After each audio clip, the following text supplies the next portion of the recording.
Assalamualaikum warahmatullahi wabarakatuh. Halo anak-anak semuanya, kembali lagi bersama saya Bu Nina dalam video pembelajaran tema. Di video kali ini kita akan belajar tema 2, subtema 1, pembelajaran 4, 5, dan 6. Check it out. Sumber energi apa yang membuat lampu bisa menyala? Ayo kita pelajari. Oke, sekarang kalian bisa membuka kitab tema kalian halaman 28. Nah, bisa kalian lihat di sini ada seorang anak laki-laki yang sedang menonton TV. Kalian perhatikan baik-baik ya. Oke, langsung saja kita bahas pertanyaannya pada halaman 29. Nah, selagi kita membahas, kalian bisa melihat gambar yang tadi ya, yang halaman 28. Oke, untuk pertanyaan nomor 1, apa yang diceritakan gambar tersebut? And the answer is, gambar tersebut menceritakan tentang energi listrik yang berguna untuk kehidupan manusia.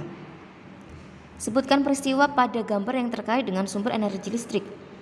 Nah, seperti pada gambar yang sedang kalian tonton ya anak-anak, peristiwa-peristiwa yang terjadi di gambar tersebut yang terkait dengan sumber energi listrik adalah menonton TV, menyalakan lampu untuk menerangi ruangan, serta AC untuk mendinginkan ruangan.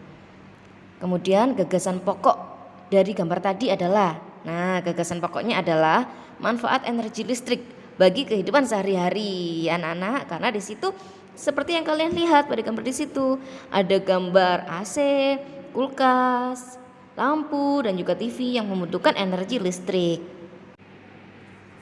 Oke, di sini bisa kalian lihat gambar ini ada seorang anak laki-laki yang menonton TV sambil tidur. Sehingga dia ini anaknya ketiduran tapi TV-nya masih nyala, belum dimatikan anak-anak. Kalian perhatikan baik-baik ya. Dan sekarang marilah kita bahas soalnya bersama-sama ya. Apakah kita berhak menyalakan TV? Nah, ini berdasarkan gambar yang tadi ya, yang anak laki-laki yang tidur tadi sambil menonton TV. And the answer is, tidak. Saat tidur TV sebaiknya dimatikan. And for the question number 2, apa yang terjadi jika TV menyala tetapi tidak ada yang menonton? Jika TV terus menyala tapi tidak ditonton, maka akan terjadi pemborosan listrik anak-anak. Sementara kita tidak boleh memboros-boros listrik, kita harus menghemat-hemat listrik. Apa yang perlu kamu lakukan jika akan tidur? Yang harus saya lakukan ketika akan tidur yaitu mematikan TV. Jadi kalian harus mematikan TV dulu anak-anak sebelum tidur. Number 4, apa yang perlu diperbaiki dari sikap pada gambar di atas? Nah, perbaikan sikap yang perlu dilakukan adalah penghematan listrik, yakni dengan mematikannya ketika sudah tidak digunakan lagi, karena kita harus menghemat anak-anak. Oke, gambar selanjutnya adalah ada satu keluarga ya, terdiri dari ayah, ibu dan juga anak, dan mereka sedang menonton TV. Kalian perhatikan gambarnya baik-baik ya. Dan mari kita bahas lagi berdasarkan gambar tersebut. Apakah kita berhak menyalakan TV? Ya, kita berhak menyalakan TV karena kita semua sedang menonton. Number 2, apa manfaat kita menonton TV bersama-sama anggota keluarga? Nah, anak-anak, sangat banyak sekali manfaat kita menonton TV dengan keluarga. Selain untuk mendapatkan hiburan, menonton TV bersama bisa menjaga kedekatan dan keharmonisan di antara anggota keluarga. Jadi kita selalu kumpul sama keluarga anak-anak. Jadi kita selalu rukun, damai, tidak ada pertengkaran antara anggota keluarga.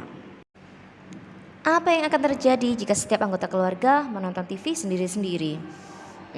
Akibatnya tidak ada kebersamaan dan keharmonisan dalam keluarga. Karena semua anggotanya tuh bersikap individual anak-anak.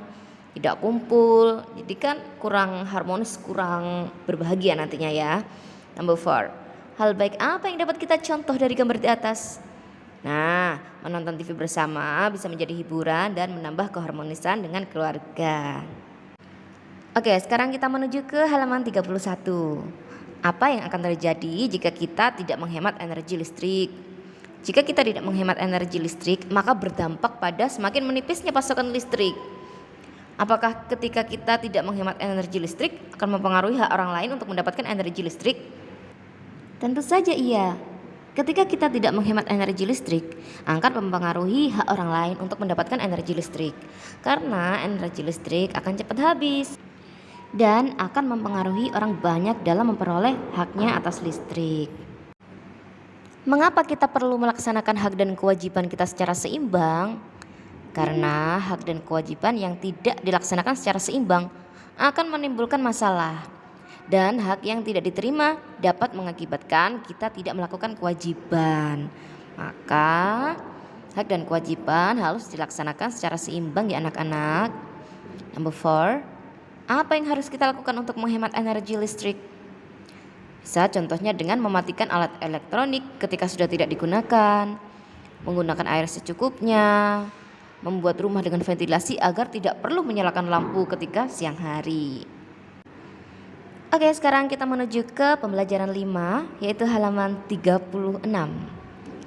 Sebelumnya, kamu telah berlatih teknik vokal dalam menyanyikan lagu Menanam Jagung.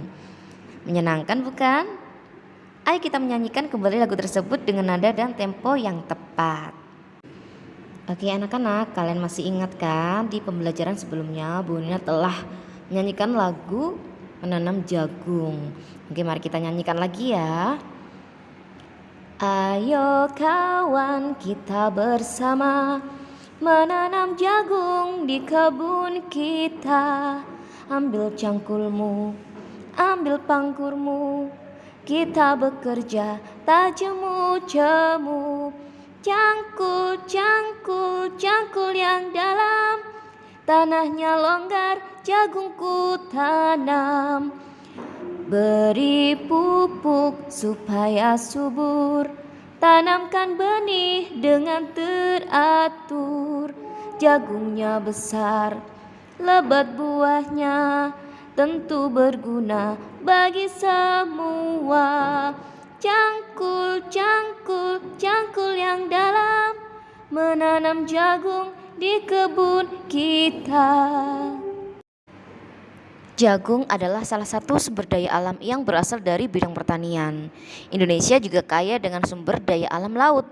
Salah satunya adalah ikan. Tahukah kamu sumber energi yang digunakan untuk mengeringkan ikan? Nah, pada gambar yang bisa kalian lihat di sini ada gambar seorang laki-laki yang sedang mengeringkan ikan ya anak-anak. Nah, sekarang diskusikan dengan temanmu tentang sumber energi yang digunakan untuk mengeringkan ikan. Tulis kesimpulan dari hasil diskusimu pada kolom berikut. Nah, ini misalkan ya, Bunda kasih contoh, misalkan seperti ini. Sumber energi yang digunakan untuk mengeringkan ikan adalah energi matahari. Ikan dijemur di bawah sinar matahari. Pengeringan ikan terjadi penguapan air ke udara karena perbedaan kandungan uap air antara udara dengan bahan yang dikeringkan. Ini contohnya ya. Oke, sekarang kalian baca ya teks pada halaman 38 ini. Nah, kalian baca sendiri ya, dan kalian bisa pause video ini sekarang juga. Pause video ini. Sudah? Oke, kalau sudah kita akan bahas soalnya bersama-sama. Bagaimana kaitan antara letak Banyuwangi dengan sumber daya alam di wilayah tersebut? And the answer is Banyuwangi memiliki garis pantai sekitar 175 km. Hal ini menjadikan Banyuwangi sebagai penghasil ikan laut terbesar di Indonesia setelah Bagan si Api-api. And then for the next question, bagaimana kaitan antara sumber daya alam dengan kehidupan masyarakat Banyuwangi? Dengan majunya bidang perikanan di Banyuwangi, maka banyak tenaga kerja terserap, mulai dari nelayan, pekerja industri perikanan, hingga industri rumahan. Dan sekarang kita akan menuju ke pembelajaran 6 halaman 42. Tahukah kamu dari mana sumber energi untuk kendaraan bermotor yang terdapat pada gambar berikut berasal? Nah, pada gambar di samping ini kalian bisa melihat ada gambar seorang wanita yang sedang menjemur pakaian. Kemudian di situ wanita tersebut juga menjemur bayinya agar terkena sinar matahari sehingga tubuhnya menjadi hangat. Kemudian ada seorang laki-laki juga yang menyemur tubuhnya juga. Kalian perhatikan baik-baik ya anak-anak gambar tersebut. Nah, setelah kalian memperhatikan dengan baik gambar tersebut, marilah kita bahas soal ini bersama-sama. Apa yang diceritakan gambar di atas? Gambar di atas menceritakan aktivitas atau kegiatan yang dilakukan manusia sehari-hari, mulai dari menjemur pakaian, berolahraga, menjemur supaya cukup mendapatkan sinar matahari yang baik dan untuk kesehatan juga.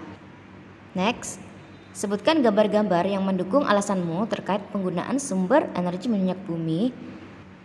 Manfaat bahan bakar minyak dalam kehidupan sehari-hari diantaranya ibu rumah tangga yang menjemur pakaian. Ia menggunakan mesin cuci listrik untuk mencuci, sementara pembangkit listrik membutuhkan minyak bumi. Selanjutnya, buatlah tulisan dengan menggunakan jawaban-jawaban di atas. Oke, minyak bumi merupakan istilah yang meluas dalam kehidupan sehari-hari. Sebelumnya, orang menggunakan istilah minyak tanah atau minyak yang dihasilkan dari dalam tanah. Namun, istilah yang dipakai sekarang adalah minyak bumi. Nah, ini adalah contoh ya anak-anak, contoh suatu gambar yang menceritakan ajakan untuk menghemat penggunaan bahan bakar minyak.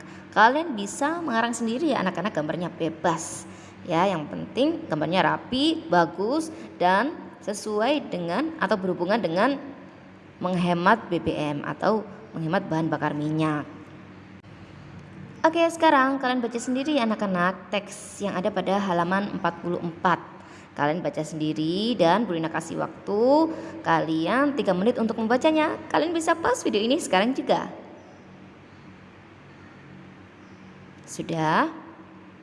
Kalau sudah, mari kita bahas pertanyaannya bersama-sama. Oke, untuk nomor 1. Kita sebagai warga negara mempunyai hak untuk memanfaatkan minyak bumi dalam mendukung kegiatan sehari-hari. Apa maksud dari pernyataan tersebut? Nah, maksudnya adalah setiap orang itu berhak untuk memanfaatkan minyak bumi untuk memenuhi kebutuhan dalam kehidupan sehari-hari tanpa adanya larangan dari pihak manapun. Jadi kita boleh anak-anak menggunakan atau memanfaatkan minyak bumi karena kita sama-sama sebagai warga negara. Selanjutnya, apa yang akan terjadi jika warga negara tidak mendapatkan haknya? Nah, jika warga negara tidak mendapatkan haknya, kemungkinan akan terjadi gejolak besar dalam kehidupan masyarakat, sehingga akan menimbulkan kekacauan. Hal itu dapat menyebabkan ketidakseimbangan dalam pelaksanaan hak dan kewajiban sebagai warga masyarakat. Next, kita sebagai warga negara berkewajiban untuk menghemat penggunaan minyak bumi. Nah, maksudnya adalah setiap orang wajib untuk menghemat penggunaan minyak bumi demi memenuhi kebutuhan sehari-hari, mengingat minyak bumi merupakan energi yang tidak dapat diperbaharui. Selanjutnya number 4, apa yang terjadi jika kita tidak menjalankan kewajiban kita dengan baik? Jika kita tidak menjalankan kewajiban kita dengan baik, maka kita tidak bisa menuntut hak kita yang seharusnya. Karena sejatinya hak dan kewajiban harus dilaksanakan secara seimbang agar kehidupan dapat berjalan dengan baik. Maka anak-anak, bagi kalian yang tidak melaksanakan kewajiban, jangan sekali-kali kalian menuntut hak kalian, karena kewajiban harus kalian laksanakan kalau kalian ingin mendapatkan haknya. Berikan saranmu cara memanfaatkan minyak bumi secara bijak. Menghemat penggunaan bahan bakar minyak atau BBM. Menggunakan sumber energi alternatif yang ramah lingkungan, mengurangi pemakaian kantong plastik. Sampai di sini dulu pembelajaran kita di video kali ini. Semoga bermanfaat bagi kalian semua. Pesan Bu Lina, jangan lupa sholat 5 waktu. Semoga kalian sukses selalu. Wassalamualaikum warahmatullahi wabarakatuh. Bye bye.